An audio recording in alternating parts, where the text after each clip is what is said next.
नमस्कार साथियों, पॉलीटेक्निक पाठशाला में आप सभी का स्वागत है। Switch gear and protection subject में जो है स्विच गियर चैप्टर 2 चल रहा है, जिसमें सर्किट ब्रेकर के बारे में बहुत सारी चीज़ें पढ़ाई गई हैं। अब टाइप ऑफ सर्किट ब्रेकर आपको पढ़ाया जा रहा है, जिसमें एसी भी पढ़ा दिया गया है और क्या कहते हैं एबीसी मतलब एयर ब्रेक सर्किट ब्रेकर आपको पढ़ा दिया गया है। और अब एयर ब्लास्ट सर्किट ब्रेकर आपको क्या किया जाएगा, पढ़ाया जाएगा। ठीक है,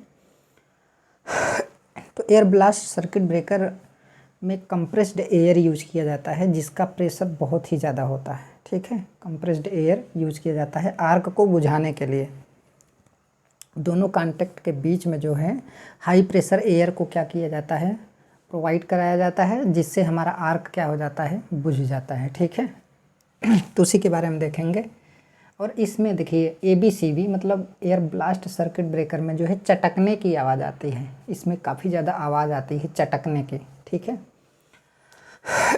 इसमें आर्क को एक्सटिंग्विश करने के लिए कंप्रेस्ड एयर का क्या किया जाता है, यूज किया जाता है। आर्क को एक्सटिंग्विश करने के लिए कंप्रेस्ड एयर का क्या किया जाता है, यूज किया जाता है। आर्क को बुझाने के लिए एक्सटिंग्विश मतलब क्या होता है, आर्क को बुझाना। ठीक है, कंप्रेस्ड एयर का pressure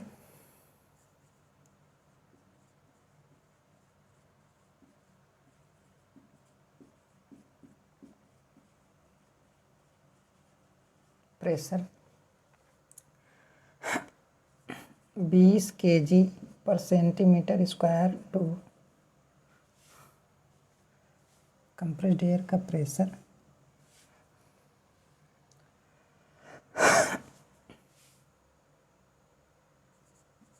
20 kg per centimetre square to 30 kg per centimetre square के रेंज में होता है, के रेंज में होता है। ठीक है, इसमें जो प्रेशर होता है इतने के रेंज में होता है। तो ये इसका क्या होता है, प्रेशर होता है, जो कि एक हाई प्रेशर है। ये क्या है आपका, हाई प्रेशर, हाई प्रेशर है। ठीक है, इसे आप क्या बोल सकते हैं, हाई प्रेशर बोल सकते हैं। हो गया। देखिए अब इसमें जो डाई इलेक्ट्रिक स्ट्रेंथ है भाई, कांटेक्ट के बीच में हमारा आर्क है, तो वहाँ पर कांटेक्ट के बीच में डाई इलेक्ट्रिक स्ट्रेंथ अगर हम बढ़ाएंगे तो उस कंडीशन में क्या होगा, हमारा आर्क क्या हो जाएगा, बुझ जाएगा। तो कंप्रेस्ड एयर जो डाई इलेक्ट्रिक स्ट्रेंथ होता है यहाँ पर, वो कंप्रेस्ड एयर के समानुपाती होता है। तो dielectric strength is directly proportional compressed air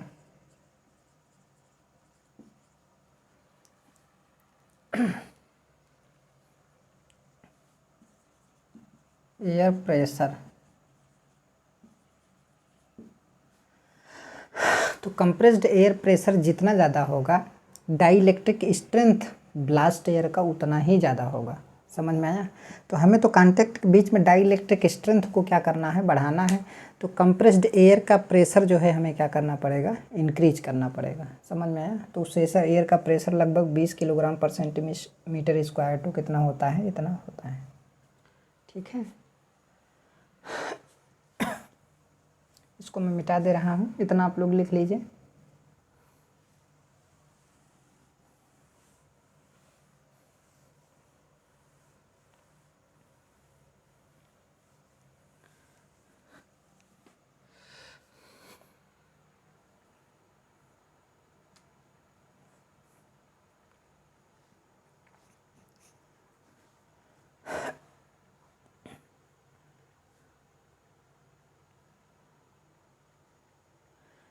देखिए जैसे होता है ना कि हम आयल यूज कर रहे हैं, क्या यूज कर रहे हैं, आयल।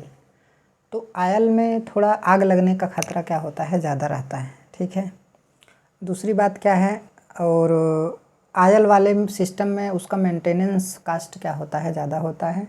और दूसरी बात, जैसे हाइड्रोजन भी हम यूज कर सकते हैं आर्क को बुझाने के लिए, लेकिन वो भी क्या पड़ता है, महंगा पड़ता है। ठीक है, दूसरा फेरॉन गैस यूज कर सकते हैं, फेरॉन गैस, ठीक है, फेरॉन यूज कर सकते हैं आग को बुझाने के लिए। लेकिन ये भी क्या पड़ता है, काफ़ी ज़्यादा कॉस्टली पड़ता है। क्वेंचिंग प्रॉपर्टी अच्छी होती है लेकिन इस काफ़ी ज़्यादा क्या पड़ता है, कॉस्टली पड़ता है। और आपका एसिड फॉर्म होता है, एसिड फॉर्म करता है। जैसे मान लीजिए आग को बुझाने के लिए अगर हम फेरान यूज कर रहे हैं तो आग क्वेंचिंग बहुत अच्छे तरीके से होगा, आग बहुत बढ़िया तरीके से बुझेगा, इसके अंदर बहुत अच्छी प्रॉपर्टी है, समझ में आया। लेकिन ये कॉस्टली है। दूसरा, इसके यूज से जो है एसिड का फॉर्मेशन होता है तो वो एक प्रॉब्लम क्रिएट करेगा, ठीक है, इस वजह से इसको नहीं यूज करते हैं।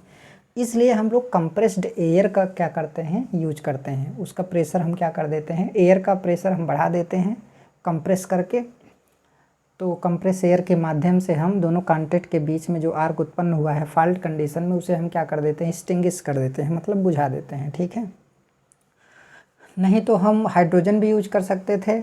आयल तो आयल तो यूज होता ही है, ठीक है, आयल तो अभी भी यूज हो रहा है, पहले भी यूज होता था, अब भी यूज होता है। उसके बारे में आयल सर्किट ब्रेकर के बारे में हम आपको पढ़ाएंगे, ठीक है।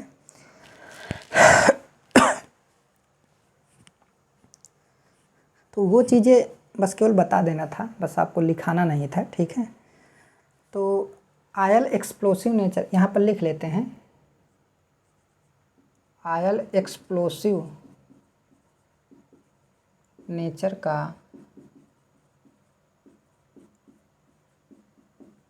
होता है, आयल जो है एक्सप्लोसिव नेचर का होता है, ठीक है।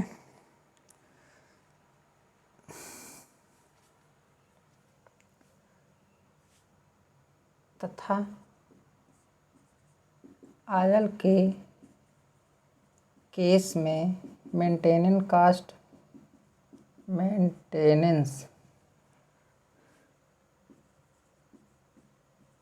कास्ट तथा कॉस्ट अधिक होता है।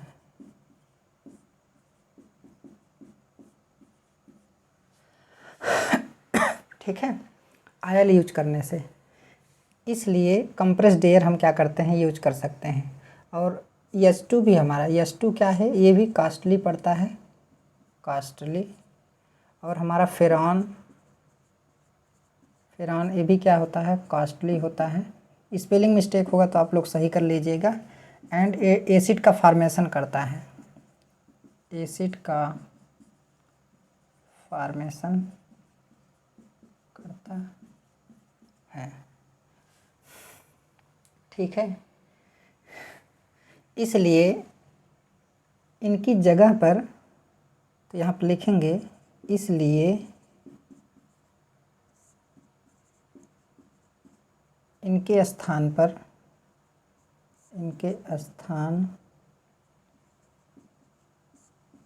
पर हम कंप्रेस्ड एयर यूज करते हैं, कंप्रेस्ड एयर यूज करते हैं।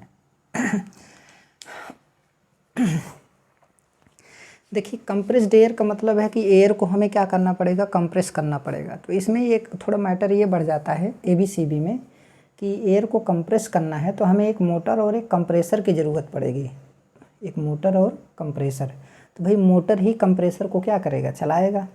तो ये इसके लिए कास्ट थोड़ा बढ़ जाता है, लेकिन इन सब की अपेक्षा ये क्या होता है, सस्ता ही होता है, ठीक है।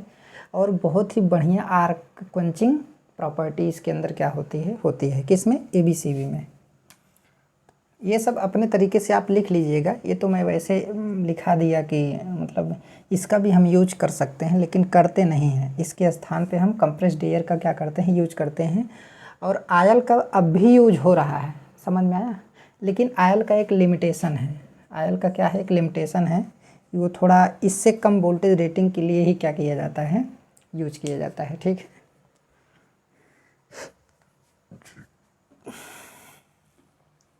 इसको मिटा दे रहे हैं।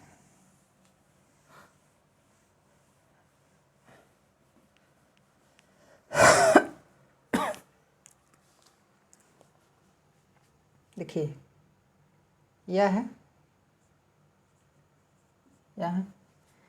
कितने वोल्टेज रेटिंग तक यूज होता है? यह 11 kV टू 400 kV तक यूज होता है, तक यूज होता है। समझ में आया? इसका जो मतलब हाई वोल्टेज, ये जो हमारा 400 किलो वोल्ट है, हमारे इंडिया में मैक्सिमम वोल्टेज कितना है? 800 वोल्ट, 800 किलो वोल्ट। ठीक है, तो ABCB का इस पे भी यूज किया जाता है। अब जो नए नए डिज़ाइन हो रहे हैं वो इस पे भी क्या हो रहे हैं? यूज हो रहे हैं। समझ में आया? लेकिन जो एग्ज़ाम में क्वेश्चन पूछा जा सकता है वो मैक्सिमम इतना तक है, कहीं कहीं तो 220 तक ही दिया है। ठीक है, तो 220 kV पे तो यूज किया ही जाता है। समझ में आया? 220 kV पर यूज किया ही जाता है, लेकिन साथ ही साथ जो है ये 400 kV और 800 kV पे भी यूज किया जाता है। ठीक है, लेकिन अगर क्वेश्चन पूछेगा तो यहीं तक जो है देगा। ठीक है,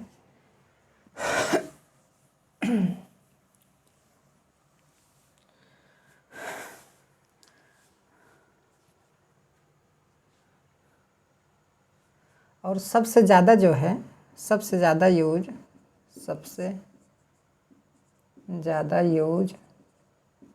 110 kV पर होता है,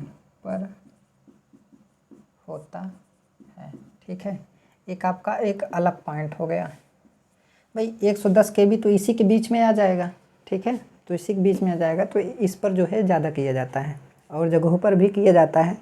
लेकिन जैसे अब मान लीजिए इसमें मोटर होगा, कंप्रेसर होगा, तो ये भी जब जैसे जैसे बड़े साइज़ के वोल्टेज के मतलब ज़्यादा वोल्टेज के लिए हम इसको यूज करेंगे, तो वैसे वैसे सिलेंडर का भी साइज़ और मोटर का भी साइज़ हमारा क्या होगा? बढ़ेगा। ठीक है, ये हो गया।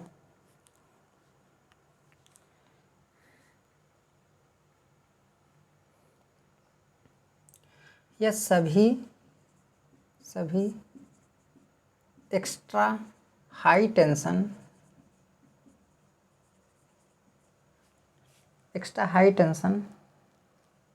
में यूज किया जाता है,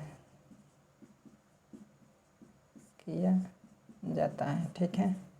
एक्स्ट्रा हाई टेंशन मतलब एक ऐसा सब स्टेशन, एक ऐसा लाइन जो है जिसमें एक्स्ट्रा हाई वोल्टेज है, तो उसमें इसका क्या किया जाता है? यूज़ किया जाता है। हर जगह सभी एक्स्ट्रा हाई टेंशन में केवल एयर ब्लास्ट सर्किट ब्रेकर का ही क्या किया जाता है? यूज किया जाता है।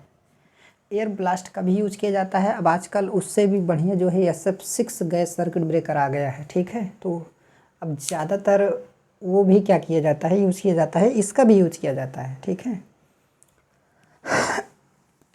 लेकिन अब इससे भी बढ़िया जो है SF6 गैस सर्किट ब्रेकर हो गया है, तो ज़्यादातर अब उसका यूज किया जा रहा है।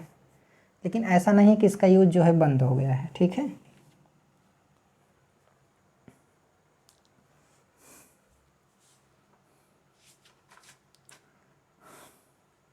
अगर एडवांटेज की बात करेंगे, इसमें भी बहुत सारी चीज़ें हैं। कितना आप लिखेंगे तो इतना आपके लिए काफ़ी है। ठीक है, जो मेन पॉइंट है मैंने लिखवा दिया था। अगर एडवांटेज की बात करेंगे,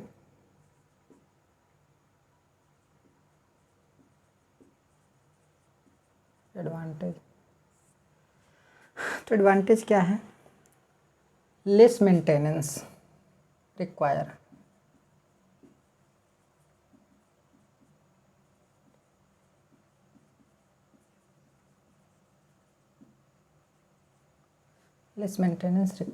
मेंटेनेंस की बहुत कम इसमें क्या है? ज़रूरत है। ठीक है,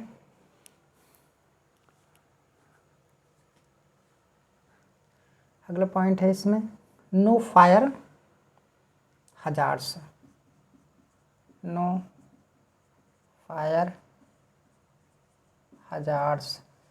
एंड लेस गैप रिक्वायर्ड। ठीक है, नो फायर हजार्ड्स मतलब सिंपल सी बात है। कंप्रेस्ड एयर है, इसमें आग लगने का कोई एयर ही है ना, तो आग लगने का कोई खतरा ही नहीं है। अगर आयल होता तो उसमें खतरा होता। ठीक है, आयल होता तो उसमें खतरा होता। दूसरा, अब कंप्रेस्ड एयर है ना, तो बहुत ज़्यादा हाई प्रेशर है, तो उसकी वजह से कांटेक्ट के गैप को इसमें कम रखा जा सकता है। गैप जब कम होगा तो उससे क्या होगा, साइज़ भी थोड़ा कम होती है, ठीक है। तो लेस गैप रिक्वायर्ड, जैसे कांटेक्ट है हमारा, एक फिक्स कांटेक्ट है और एक क्या है हमारा, मूविंग कांटेक्ट है, EMC, ठीक है। तो इन दोनों के बीच जो गैप होगा, भाई पहले तो ये सटा रहेगा, पहले ये सब क्या रहेगा, सटा रहेगा। जब फॉल्ट होगा तो ये दोनों सेपरेट होंगे, तो सेपरेट होने के बाद जो मैक्सिमम सेपरेशन पर जो है इनके बीच का जो गैप होता है वो कम होता है, ठीक है, अन्य सर्किट ब्रेकर की अपेक्षा। ये चीज़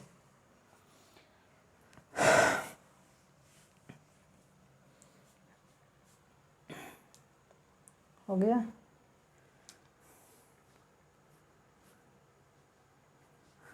हाई रप्चरिंग कैपेसिटी होती है इसकी,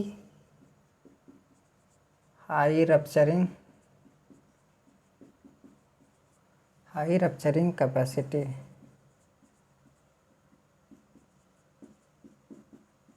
होती है, ठीक है। इसकी रप्चरिंग कैपेसिटी हाई होती है। रप्चरिंग कैपेसिटी मतलब ब्रेकिंग कैपेसिटी, समझ में आया, बहुत ही मस्त होती है इसकी breaking capacity.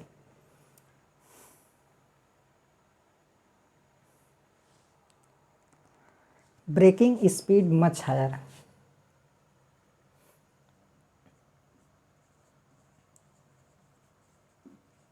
Breaking speed much higher,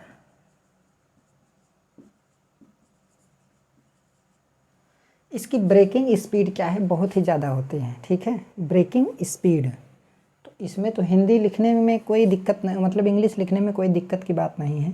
breaking speed much higher मतलब बहुत ही ज़्यादा होती है, ठीक है।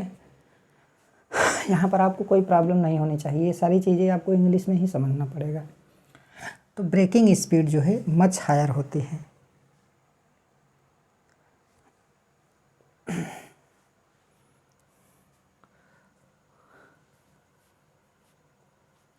हाई स्पीड ऑपरेशन होता है, बात एक ही है, हाई स्पीड ऑपरेशन मतलब फॉल्ट होगा ना तो बहुत तेज़ी के साथ ये क्या होगा, ऑपरेट होगा।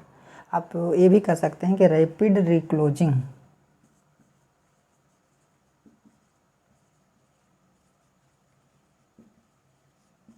Rapid reclosing.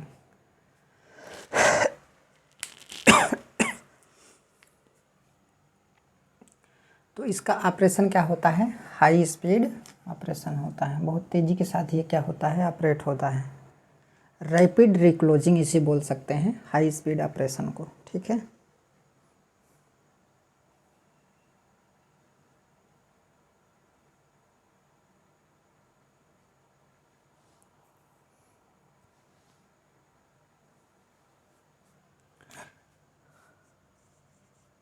Arc quenching much faster, मतलब आर्क को बहुत तेज़ी के साथ ये क्या करता है, बुझाता है। क्वेंचिंग, आर्क को क्वेंच करना मतलब आर्क को बुझाना, ठीक है। तो आर्क को बहुत तेज़ी के साथ ये क्या करता है, बुझाता है, क्योंकि कंप्रेस्ड एयर है ना, तो इस वजह से ही आर्क को बहुत तेज़ी के साथ क्या करता है, क्वेंच करता है, ठीक है। इसको मैं मिटा दे रहा हूँ। तो ऐसे बहुत सारे फ़ायदे हैं।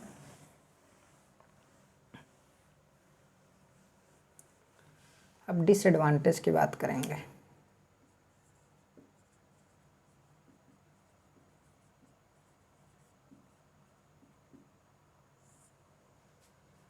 डिसएडवांटेज, ठीक है। तो डिसएडवांटेज में अगर देखा जाए तो करंट चॉपिंग प्रॉब्लम इसमें बहुत ही ज़्यादा होता है।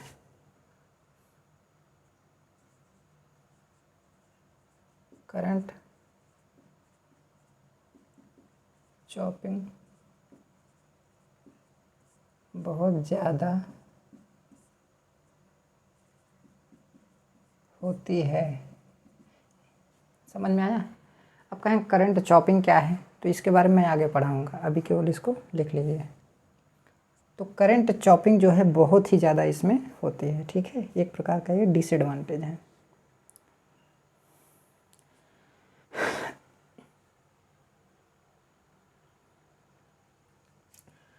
हाई री स्ट्राइकिंग वोल्टेज से बचने के लिए हाई री स्ट्राइकिंग वोल्टेज से बचने के लिए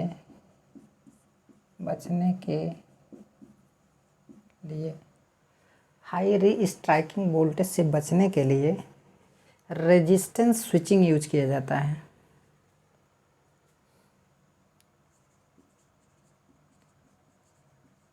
रेजिस्टेंस स्विचिंग यूज किया जाता है। देखिए रेजिस्टेंस स्विचिंग जो होता है ना, सर्किट ब्रेकर के कांटेक्ट के पैरेलल में जो है,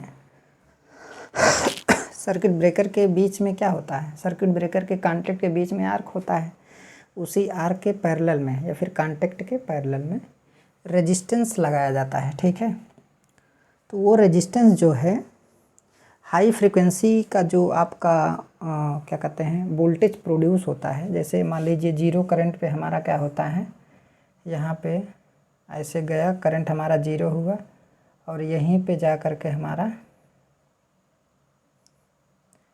यहीं पे हाई फ्रीक्वेंसी वोल्टेज क्या हो गया, प्रोड्यूस हो गया, हाई फ्रीक्वेंसी वोल्टेज प्रोड्यूस हो गया ऐसे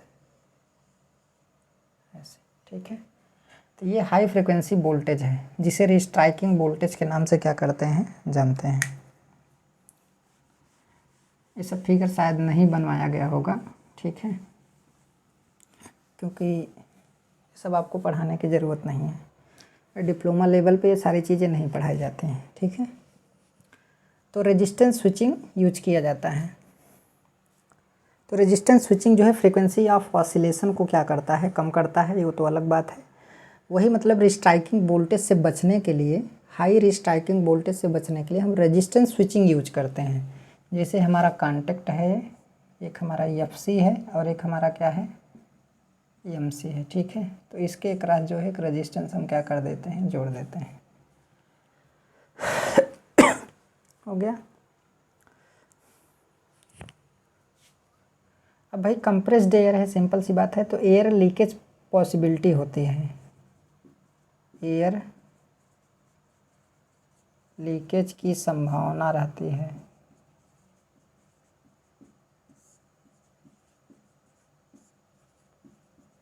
एयर लीकेज की संभावना रहती है। ठीक है,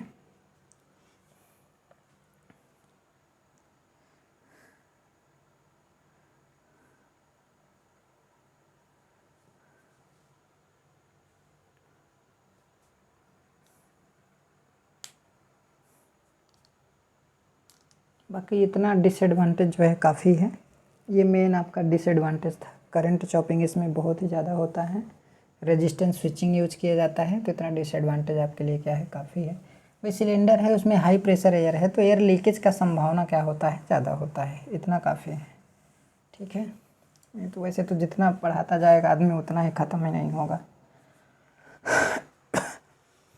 आपसे निवेदन है कि आप वीडियो को ज़्यादा से ज़्यादा आप लोग सब्सक्राइब करेंगे, अपने क्लासमेट्स को बताएंगे। ठीक है, ताकि चैनल से ज़्यादा इलेक्ट्रिकल के बच्चे और इलेक्ट्रॉनिक्स के स्टूडेंट्स जो है जुड़ सकें, क्योंकि इस पर इलेक्ट्रॉनिक्स और इलेक्ट्रिकल दोनों की क्लासेस क्या होंगे, चलेंगे। ठीक है, तो ये आपका सर्किट ब्रेकर आपका यहीं पे समाप्त हो जाता है। इसमें थोड़ा सा और बचा है जो है टाइप्स की अगर बात करें, type of ABCB, type of ABCB, तो एक होता है एक्सियल ब्लास्ट, एक होता है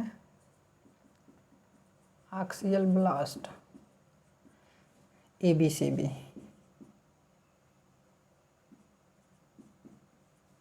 दूसरा होता है रेडियल ब्लास्ट,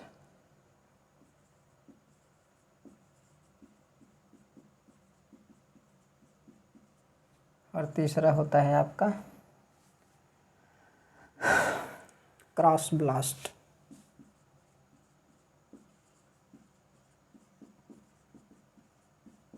ठीक है, अगर आप पढ़ने के इच्छुक हैं तो आप अपने से भी इसे क्या कर सकते हैं, पढ़ सकते हैं, कोई दिक्कत की बात नहीं है। ठीक है, तो आज का क्लास यहीं तक, धन्यवाद।